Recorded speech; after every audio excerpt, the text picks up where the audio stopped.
ಗುರು hi ಗುರು, welcome back to my YouTube channel. Product ಇವತ್ತು ಮತ್ತೆ ಎರಡು ಇಶ್ಯೂ ಆಗಿತ್ತಲ್ಲ, ಅದ್ರದ್ದು ಎರಡನೇ ಪ್ರಾಡಕ್ಟ್ ಇದು. ಡೈಲಿ ಪ್ರಾಡಕ್ಟ್ ಇಶ್ಯೂ ಆಗುತ್ತೆ. ಏನಕ್ಕಪ್ಪ ಅಂದ್ರೆ 20 ಪ್ರಾಡಕ್ಟ್ ಆರ್ಡರ್ ಹಾಕಿದ್ದೀನಿ ನಾನು, ಫುಲ್ ಸ್ಟುಡಿಯೋ ಎಕ್ವಿಪ್ಮೆಂಟ್. ಸೊ ಒಂದು ಬೇಜಾರು ಏನಪ್ಪಾ ಅಂತಂದ್ರೆ, ನನಗೆ ಈ ಆನ್ಲೈನ್ ಅಲ್ಲಿ ನಾನು ಏನೇ ಆರ್ಡರ್ ಮಾಡಿದ್ರು ಕೂಡ ಬರುತ್ತೆ ಮನೆಗೆ. ಸ್ವಲ್ಪ ನಮ್ದು ಹಳ್ಳಿ ಆದ್ರಿಂದ ಒಂದು ವೀಕ್ ಅಲ್ಲಿ ಬರುತ್ತೆ. ಬಟ್ ಏನೋ ಸ್ವಲ್ಪ ಎಕ್ಸ್ಪೆನ್ಸಿವ್ ಪ್ರಾಡಕ್ಟ್ ಮತ್ತು ಸ್ವಲ್ಪ ಸ್ಟಾಕ್ ಇಲ್ಲ ಅಂದ್ರೆ ಒಂದು 15 ದಿನ ಆಗ್ಬಹುದು ನಮ್ಮ ಲೊಕೇಶನ್ಗೆ ರೀಚ್ ಆಗಕ್ಕೆ. ಆದ್ರೆ ಗುರು ಏನ್ ಗೊತ್ತಾ, ಏನಾದ್ರೂ ಇದರಲ್ಲಿ ಕ್ರ್ಯಾಚಸ್ ಒಂದೊಂದು ಸಣ್ಣ ಸಣ್ಣ, ಇದು ಟ್ರೈಪ್ಯಾಡ್ ಇತ್ತಲ್ಲ, ಇದು ಡಿಜಿಟೆಕ್ ಟ್ರೈಪ್ಯಾಡ್ ಅದು ಬಂತಲ್ಲ, ಅದ್ರದ್ದು ಸಣ್ಣ ಪುಟ್ಟ ಕ್ರ್ಯಾಚಸ್ ಐತೆ ಒಳಗಡೆ ಟ್ರೈಪ್ಯಾಡ್ ಮೇಲೆ. ಮತ್ತೆ ಅದನ್ನ ಹಿಂಗ್ ತೆಗಿತೀವಲ್ಲ, ಹೊರಗಡೆ ಕ್ಲಿಪ್ ಹಾಕಿರ್ತೀವಿ ನೋಡಿ, ತೆಗಿತೀವಲ್ಲ, ತೆಗೆದು ಹಾಕುವಾಗ ಒಳಗೆ ಹೋಗುತ್ತಲ್ಲ, ಅವಾಗ ಹೆವಿ ಡಸ್ಟ್ ಬರ್ತೈತೆ, ಒಂಥರ ಪುಡಿ ಪುಡಿ ಬರ್ತೈತೆ ಅದ್ರದ್ದು, ಕೈಗೆಲ್ಲ ಡಸ್ಟ್ ಹತ್ತು. ಇವಾಗ ಏನ್ ಗೊತ್ತಾ, ಇದು ಸಣ್ಣ ಪುಟ್ಟ ಕ್ರ್ಯಾಚಸ್ ಆಗೈತೆ, ಯಾರೋ ಯೂಸ್ ಮಾಡಿರುವಂತ ಪ್ರಾಡಕ್ಟ್ ಅನ್ನ ನಮಗ್ ಕಳಿಸೋರೆ ಅಂತೇಳಿ ಇವಾಗ ನಾವು ಇದನ್ನ ರಿಟರ್ನ್ ಹಾಕಕ್ ಆಗಲ್ಲ. ಏನಕ್ಕಪ್ಪ ಅಂತಂದ್ರೆ, ರಿಟರ್ನ್ ಹಾಕಿದ್ರೆ ಅವ್ರು ಬಂದು ತಗೊಂಡ್ ಹೋಗಕ್ಕೆ ಮತ್ತೊಂದು ವಾರ ಬೇಕು. ಮತ್ತೆ ಇನ್ನೊಂದು ಪ್ರಾಡಕ್ಟ್ ಇವಾಗ ರಿಟರ್ನ್ ಹಾಕಿದ್ರೆ ಮುಗಿತಾಗರು, ಹೊಳ್ಳಿ ಇನ್ನೊಂದು ನಾನು ಆರ್ಡರ್ ಮಾಡ್ಲೇಬೇಕಲ್ಲ ರಿಪ್ಲೇಸ್ಮೆಂಟ್. ಅವಾಗ ಮತ್ತೆ ಇನ್ನೊಂದು ಪ್ರಾಡಕ್ಟ್ ರಿಶ್ಯೂ ಆಗಕ್ಕೆ ಮತ್ತೆ 15 ದಿನ ಬೇಕು, ಮತ್ತೊಂದು ತಿಂಗಳು ಬೇಕು ಗುರು. ಯಾವನ್ ಕಾಯ್ತಾನೆ ಒಂದು ತಿಂಗಳು. ಅದಕ್ಕೆ ಆನ್ಲೈನ್ ಆರ್ಡರ್ ಮಾಡೋದು ಹೆವಿ ಕಷ್ಟ. ಅದೇ ನಾವು ಸಿಟಿಯಲ್ಲಿ ಇದ್ರೆ, ಮೇನ್ ಬೆಂಗಳೂರು ಇಂಥ ಟೌನ್ ಅಲ್ಲಿ ಇದ್ರೆ, ಅಲ್ಲಿ ಸಿಟಿಯಲ್ಲಿ ಇರುವಂತವ್ರು ಏನೇ ಒಂದು ಸಣ್ಣ ಕ್ರ್ಯಾಚಸ್ ಆದ್ರೂ ಕೂಡ ಅವತ್ತಿಂದ ಅವತ್ತೇ ರಿಟರ್ನ್ ಹಾಕಿಬಿಡ್ತಾರೆ. ಮತ್ತೆ ತಿರ್ಗಾ ಅವ್ರಿಗೆ ಮರುದಿನಾನೇ ಬಂದು ಕೊಟ್ಬಿಡ್ತಾರೆ. ಏನಕ್ಕಪ್ಪ ಅಂದ್ರೆ ಅಲ್ಲಿ ಟೌನ್ ಅಲ್ಲೇ ಇರುತ್ತಲ್ಲ ಇದು ಹೆವಿ. ನೋಡೋಣ, ಏನ್ ಸ್ವಲ್ಪ ಕೇಳ್ತೀನಿ, ಯಾರನ್ನಾದ್ರೂ ಕೇಳಿ ರಿಟರ್ನ್ ಹಾಕೋದಾದ್ರೆ ಹಾಕ್ತೀನಿ. ಅಂದ್ರೆ ಅದೇ ಆನ್ಲೈನ್ ಡೆಲಿವರಿ ಬಾಯ್ಗಳನ್ನ ಕೇಳ್ತೀನಿ, ಕೇಳ್ಬಿಟ್ಟು ರಿಟರ್ನ್ ಹಾಕ್ಬೇಕು ಅನಿಸ್ತಿದ್ರೆ ಹಾಕ್ತೀನಿ. ಸೊ ಇವತ್ತು ಮತ್ತೆ ಇನ್ನೊಂದು ಅದು ಪ್ರಾಡಕ್ಟ್, ಎರಡನೇ ಪ್ರಾಡಕ್ಟ್ ಮೊಬೈಲ್ ಹೋಲ್ಡ್ರು. ಸೊ ಇದನ್ನು ಕೂಡ ಅನ್ಬಾಕ್ಸಿಂಗ್ ಮಾಡೋಣ. ಇವಾಗಂತೂ ಪ್ಯಾಕೇಜಿಂಗ್ ಸರಿ ಇಲ್ಲ ಗುರು. ನನ್ನ ಪ್ರಕಾರ ಮೊದಲೆಲ್ಲ ನೀಟಾಗಿ ಪ್ಯಾಕ್ ಮಾಡ್ತಿದ್ರು, ಇವಾಗ ಯಾರು ನೀಟಾಗಿ ಪ್ಯಾಕೇ ಮಾಡಲ್ಲ, ಹೆಂಗೋ ಕಳಿಸ್ತವೆ.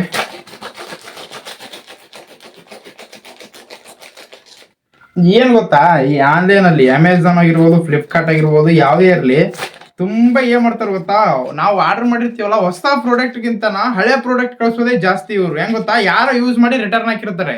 ಇವಾಗ ಇದನ್ನ ನಾನು ರಿಟರ್ನ್ ಹಾಕಿದ್ದೆ ಅಂತ ತಿಳ್ಕೊಳ್ಳಿ, ಮತ್ತೆ ಇನ್ನೊಬ್ಬರಿಗೆ ಇದನ್ನೇ ಕಳಿಸ್ತಾರೆ. ಹಿಂಗೆ ಇವ್ರು ಮಾಡೋದು. ಅದಕ್ಕೆ ಗುರು ಇದು ಎಲ್ಲ ಒಂಥರ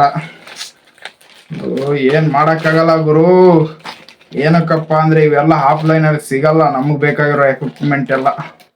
ಏನು ಮಾಡಕ್ಕಾಗಲ್ಲ, ಶಿವನೇ ಶಂಭುಲಿಂಗ ಅನ್ಕೊಂಡು ಹೋಯ್ತಾ ಇರೋದು.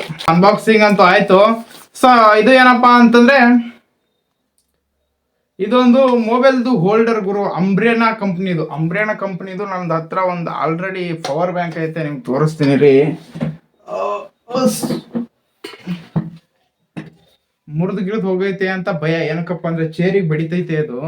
ಸೊ ಏನಕ್ಕಪ್ಪ ಅಂದ್ರೆ ಇವ್ರದ್ದು ಆನ್ಲೈನ್ ಅಲ್ಲಿ ಮೊದ್ಲೇ ಪ್ರಾಡಕ್ಟ್ ಗಳು ಸರಿ ಇರಲ್ಲ, ಅಂತದ್ರಲ್ಲಿ ನಾವೇ ಒಂದಿಷ್ಟು ಕ್ರ್ಯಾಚ್ ಮಾಡ್ಬಿಟ್ರೆ. ಇದು ನೋಡಿ, ಅಂಬ್ರೇನಾ ಕಂಪ್ನಿದು ಪವರ್ ಬ್ಯಾಂಕ್ ಐತೆ ನನ್ನ ಹತ್ರ. ಇವಾಗ ಅಂಬ್ರೇನಾ ಕಂಪ್ನಿದು ಇದು ಬಂದೈತೆ, ಏನು ಮೊಬೈಲ್ ಹೋಲ್ಡ್ರು.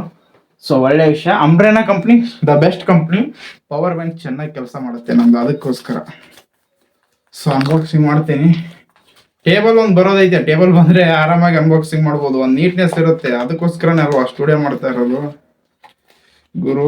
ಏನೋ ಅನ್ಕೊಂಡ್ ಮಾಡ್ತಾ ಇದೀವಿ ನಿಜ, ಬಟ್ ಈ ಪ್ರಾಡಕ್ಟ್ ಒಳ್ಳೆ ಪ್ರಾಡಕ್ಟ್ ರೀಚ್ ನನಗೆ ರಿಶ್ಯೂ ಆಗಿಬಿಟ್ರೆ ಸಾಕುಪ್ಪ ದೇವ್ರೆ, ಇನ್ನೇನ್ ಬೇಡ. ಯಾವ್ದಾವ್ದೋ ರಿಶ್ಯೂ ಆಗಿಬಿಟ್ರೆ ರಿಟರ್ನ್ ಮಾಡೋದು ಅದೆಲ್ಲ ಕಷ್ಟ ಗುರು. ಹಳ್ಳಿಯಲ್ಲಿರೋರಿಗೆ ನಿಮ್ಗೆ ಗೊತ್ತಿರುತ್ತೆ. ಹಳ್ಳಿಯಲ್ಲಿರೋರು ಏನಾದ್ರು ನೋಡ್ತಾ ಇದ್ರೆ ಕಾಮೆಂಟ್ ಹೊಡೀರಿ. ಓಕೆ, ಅನ್ಬಾಕ್ಸ್ ಮಾಡ್ತಾ ಇದೆ ನೋಡಿ. ಒಂದು ಬ್ಯಾಂಡ್ ಕೊಟ್ಟವ್ರೆ, ತಗೊಳ್ರಪ್ಪ ಮಜಾ ಮಾಡಿ ಅಂತೇಳಿ ಬಿಟ್ರೆ ಏನಿಲ್ಲ ನೋಡಿ, ಖಾಲಿ ಖಾಲಿ. ಏನು ವರ್ತಿದೆ ಗೈಸ್. ಇದಕ್ಕೆ ನಾನು 300 ರೂಪಾಯಿ ಕೊಟ್ಟಿರೋದು. ವೇಟ್ ಐತೆ, ಒಂದು ಒಳ್ಳೆ ಪ್ರಾಡಕ್ಟು.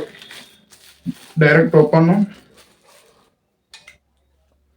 ಒಂದು ಹ್ಯಾಡ್ ರೇಟ್ ಟ್ರೀಟ್ ರಿವ್ಯೂಸ್ ಆನ್ಲೈನ್ ಅಂತೇಳಿ, ಅಂದ್ರೆ ಇದು ಪ್ರಾಡಕ್ಟ್ ಹೆಂಗ್ ಅನಿಸ್ತು ಅಂತೇಳಿ ಅಂಬ್ರೇನಾ ಕಂಪ್ನಿಗೆ ಒಂದು ನೀವು ರೇಟಿಂಗ್ ಅನ್ನು ಕೊಡ್ಬೇಕಾಗುತ್ತೆ ಆನ್ಲೈನ್ ಅಲ್ಲಿ.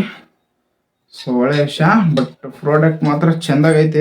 ಈ ತರ ಇದನ್ನ ನಿಲ್ಲಿಸ್ಕೊಂಡ್ಬಿಟ್ಟು ಇಲ್ಲಿ ನಿಮ್ಮ ಒಂದು ಮೊಬೈಲ್ ಅನ್ನ ನೀವು ಪ್ಲಾಂಟ್ ಮಾಡ್ಬೇಕಾಗುತ್ತೆ. ಸೊ ಇರಿ, ನಿಮ್ಗೆ ಲೈವ್ ಆಗಿ ತೋರಿಸ್ತೀನಿ ಯಾವ ರೀತಿ ಮೊಬೈಲ್ ಪ್ಲಾಂಟ್ ಮಾಡೋದಂತ.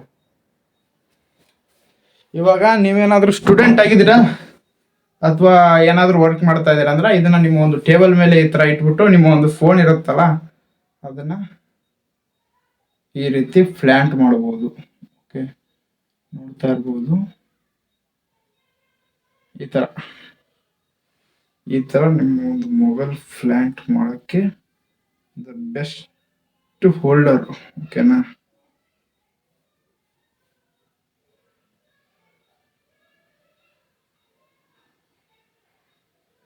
ಓಕೆ, ಸೊ ಮೊಬೈಲನ್ನ ಇಡೋಣ ಅಲ್ಲೇ, ಯಾವ ಜಾಗದಲ್ಲಿ ಇತ್ತು ಅಲ್ಲೇ. ಸೊ ಬೆಸ್ಟ್ ಪ್ರಾಡಕ್ಟು, ಇದ್ರದ್ದು ಮಾತ್ರ ಏನು ಚೇಂಜಸ್ ಇಲ್ಲ. ಸೊ ನಾನು ಏನೇ ಪ್ರಾಡಕ್ಟ್ ರಿವ್ಯೂ ಮಾಡಿದ್ರು ಕೂಡ ಪ್ರಾಡಕ್ಟ್ ಲಿಂಕ್ ಡಿಸ್ಕ್ರಿಪ್ಷನ್ ಅಲ್ಲಿ ಇರುತ್ತೆ. ಬೈ ಮಾಡ್ರೆ ಬೈ ಮಾಡ್ಬೋದು. So okay, thank you so much, love you all.